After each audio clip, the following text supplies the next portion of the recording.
तो उर्दू के माजी के बारे में मैं बात नहीं करूंगा। उर्दू का माजी बहुत अच्छा रहा है। आपने 9th-10th में आपने जो है बहुत सारे नस्ल के राइटर्स भी पढ़े हैं, नस्ल के राइटर्स भी पढ़े हैं। 10th में 11th-12th में अगर आप हैं तो आपके पास साहित्य है, उर्दू साहित्य, उर्दू अदब है, तो आपने दास्तान पढ़ी है उर्दू की, बाबू बहार आप पढ़ी रहे हैं ना। नॉवेल आपने मुंशी प्रेमचंद के पढ़े हैं, कृष्ण चंद्र के आपने अफसाने पढ़े होंगे। तो उर्दू का जो माजी रहा है वो बहुत ताबनाक, बहुत चमकीला, बहुत बेहतरीन रहा। और ऐसा नहीं है कि हाल जो है वो खराब है या मुस्तकबिल खराब है, ये भी नहीं। हाल भी अच्छा है, कुछ परेशानियां हैं, हर चीज के साथ आती है। तो ऐसे उर्दू जबान के साथ भी उसको और अच्छा भी कर सकते हैं। ये जिम्मेदारी आपकी, आप क्या कर सकते हैं उस पर कुछ गुफ्तगू थोड़ी बहुत की हम 15-20 मिनट मुझे दिए हैं उसमें करेंगे। देखिए, जदीद दौर में उर्दू, एक बात कल हुई थी हमारी कि ये कहा जाता है कि जदीद दौर में उर्दू का मामला बहुत खराब है, उर्दू नहीं है, उर्दू खत्म हो रही है, उर्दू मिट रही है ना। ये बार बार सवाल हमारे सामने आता है। लेकिन अगर आप नोटिस करें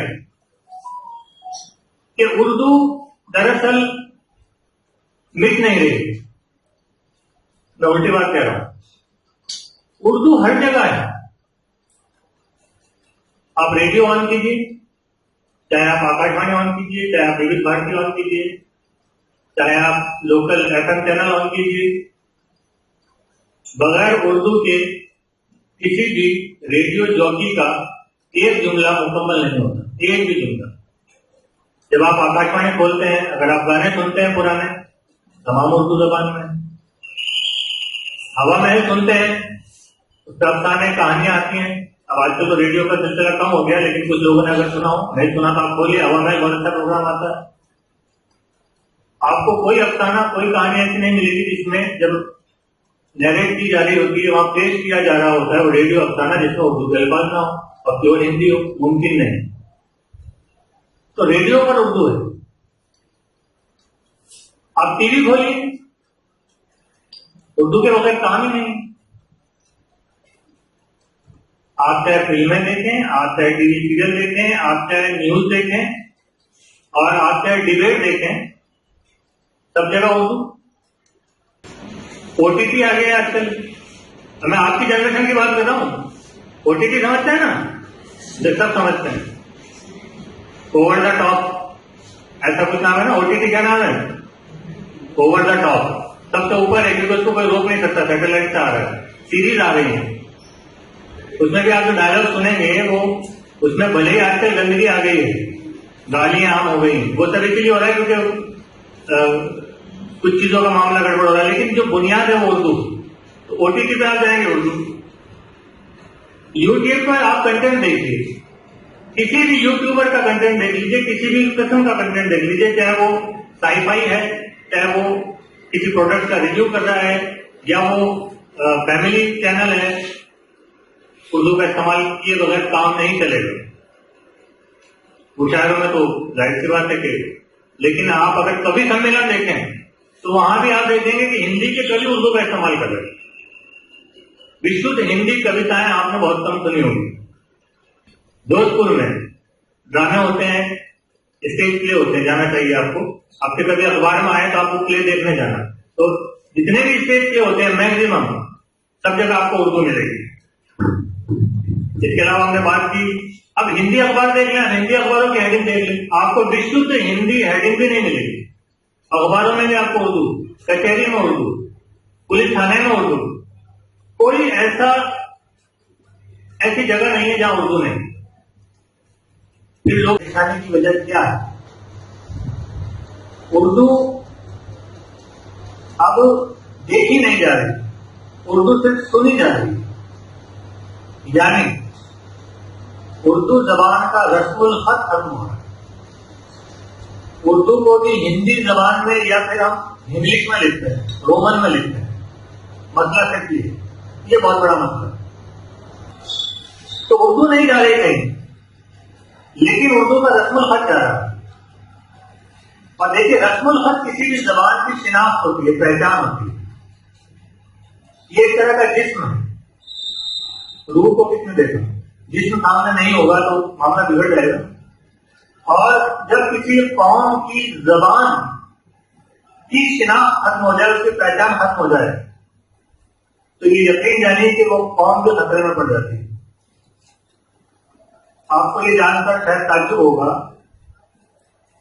कि दुनिया की सबसे छोटी कम्युनिटी यहूदी, ज्यूज, सबसे कम तादाद में है ना। कहाँ है? कौन सा मुल्क है उनका? इजराइल। सबसे कम तादाद में।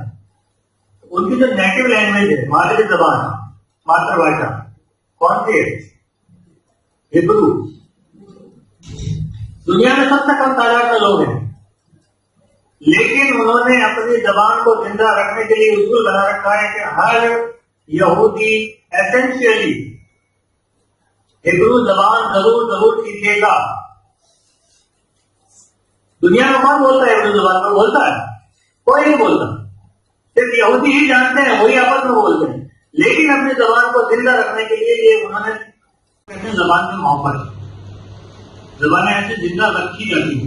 दुनिया में कोई नहीं बोल रहा है, कम से कम हम तो बोले। जैसे हिंदुस्तान में उर्दू जबान का ताल्लुक मुसलमानों से कर दिया गया, किसकी जबान है? मुसलमानों की। और वो इसलिए किया गया क्योंकि हमारा ज्यादातर जो दीनी असासा है, इस्लामी मालूमात का जो ज्यादातर असासा है, वो उर्दू में था, या उर्दू का जो रस्मुल खत है वो अरबी फारसी है, उसका ताल्लुक मुसलमानों से रहा कुरान की वजह से। तो इसलिए ये मान लिया गया कि जबान मुसलमानों की। ये कि आजादी के बाद का मामला, आजादी के आसपास का मामला, उससे पहले ज्यादा कुछ नहीं था। क्रिश्चियन के अंदर मुसलमान नहीं थे, प्रेमचंद मुसलमान नहीं थे, ऐसे बहुत सारे सैकड़ों लोग हैं, गुलजार मुसलमान नहीं, लेकिन उर्दू इस्तेमाल की जा रही थी, उर्दू से मोहब्बत की जा रही थी, सारा काम उर्दू में हो रहा था।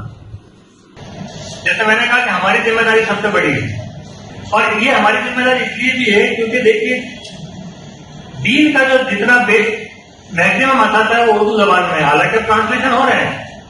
आपको दीन की किताबें हिंदी में मिल जाती है बाजार में, ट्रांसलेशन किए जा रहे हैं, लेकिन वही दीन की किताबें जब आप उर्दू में पढ़ते हैं तो दिल पर जो असर होता है, जो चीजें समझ में आती हैं, क्योंकि वो उसकी बुनियादी उसका इम्पैक्ट होता है, वो आप जब ट्रांसलेशन पढ़ते हैं तो वो आपको मजा नहीं आता। एक कहानी ओरिजिनल हिंदी में लिखी हुई है या अरबी उर्दू अंग्रेजी में लिखी हुई है पढ़े, तो एक आप उसका तर्जुमा पढ़े, वो जो उसका एसेंस है, वो उसका जो भाव है वो नहीं आता, वो जो मजा आना चाहिए वो नहीं आता। तो ऐसे वो हिंदी में ट्रांसलेशन में आता है, वो चीजें नहीं आती।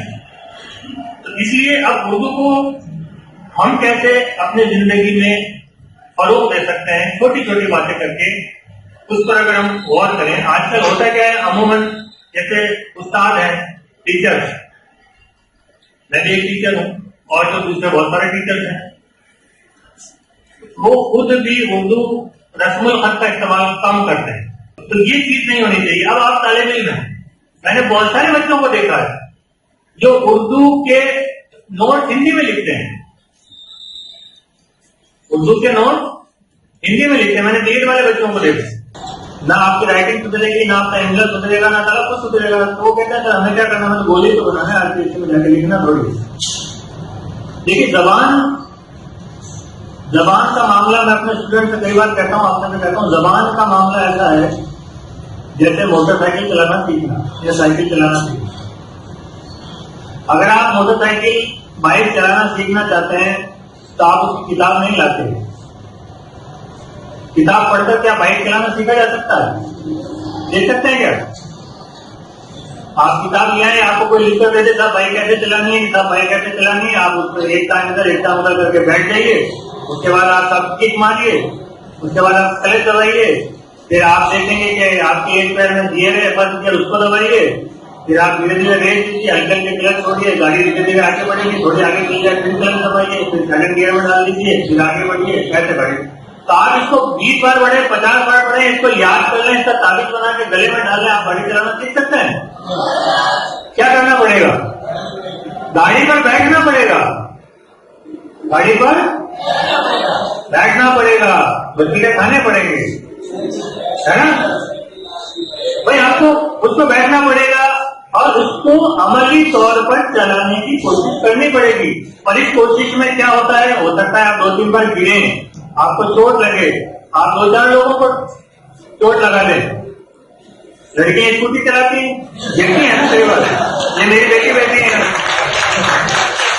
इसने भी बहुत एक्सीडेंट किए। ये हमें करना पड़ेगा। उर्दू जबान के मामले में क्या परेशानी होती है, हम इसलिए उर्दू जबान लिखने से डरते हैं कि कहीं दोहे की जगह दे लिख दिया तो लोग हंसेंगे, दे की जगह जीन से जिंदगी लिख दिया तो लोग मजाक उड़ाएंगे। अच्छे अच्छे टीचर्स और स्टूडेंट्स इसीलिए उर्दू लिखने से कतराते हैं। एक मेजर प्रॉब्लम मैंने नोटिस की। मैं बीएड में पहले पढ़ाने आया करता था, वो कहते सर अगर हमने गलत लिख दिया तो लोग मजाक उड़ाएंगे, मत डरिए। देखिए, जैसे बाइक चलाना एक अमली काम है, वैसे ही जबान को सीखना एक अमली काम है। जब तक आप उर्दू पढ़ेंगे नहीं, उर्दू लिखेंगे नहीं, उर्दू बोलेंगे नहीं, आप उर्दू नहीं सीखेंगे। तो अगर आपको अपनी उर्दू अच्छी करनी है, सिंपल टिप्स है, आप उर्दू के चैनल देखिए, आप उर्दू न्यूज देखिए, डीडी उर्दू न्यूज आता है, ईटीवी उर्दू न्यूज आता है, आप देखिए। यूट्यूब पर उर्दू के बहुत सारे चैनल हैं, आप उनको देखिए। आप रेस्ता का बहुत बढ़िया चैनल है, आप उसको देखिए। उर्दू की मैगजीन पढ़नी शुरू कीजिए, आपको हार्ड कॉपी नहीं मिलती, इंटरनेट पर अवेलेबल है। बहुत सारी जबानें ऐसी हैं जिनका कोई कंटेंट आपको नेट पर नहीं मिलेगा। आप इंटरनेट पर उर्दू में, गूगल में कुछ भी लिखिए, आपको हजारों लाखों साइटें उर्दू की गूगल निकाल कर देगा। आप गूगल में वॉइस सर्च उर्दू में करना चाहते हैं, गूगल आपको फैसिलिटी देता है, आप वॉइस सर्च उर्दू में कर सकते हैं। आप उर्दू में कोई मैटर टाइप करना चाहते हैं, जैसा आप आजकल हम मैसेज भेजते हैं तो हिंदी में इंग्लिश में भेजते हैं, तो अमूमन क्या होता है, हम टाइप नहीं करते, हम गूगल वॉइस खोल लेते हैं, फटाफट हो जाता है ना, हिंदी में इंग्लिश में। उर्दू कहाँ पीछे है।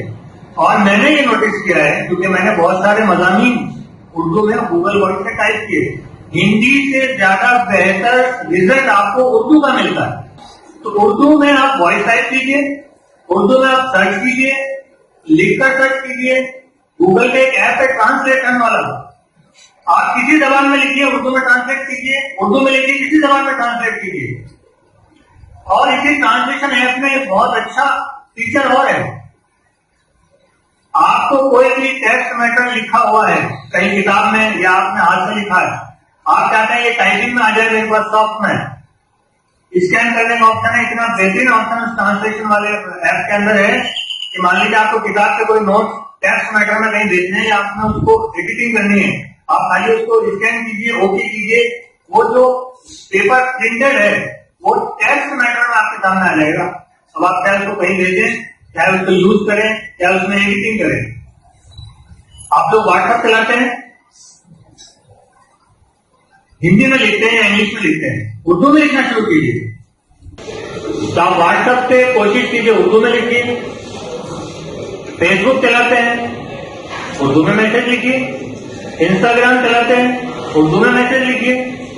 पर कीबोर्ड दे रहा है ना आपको गूगल, गूगल का चाहे वॉइस कीबोर्ड लीजिए, गूगल का चाहे टेक्स्ट कीबोर्ड लीजिए, उर्दू में लिखने की फैसिलिटी देता है आपको।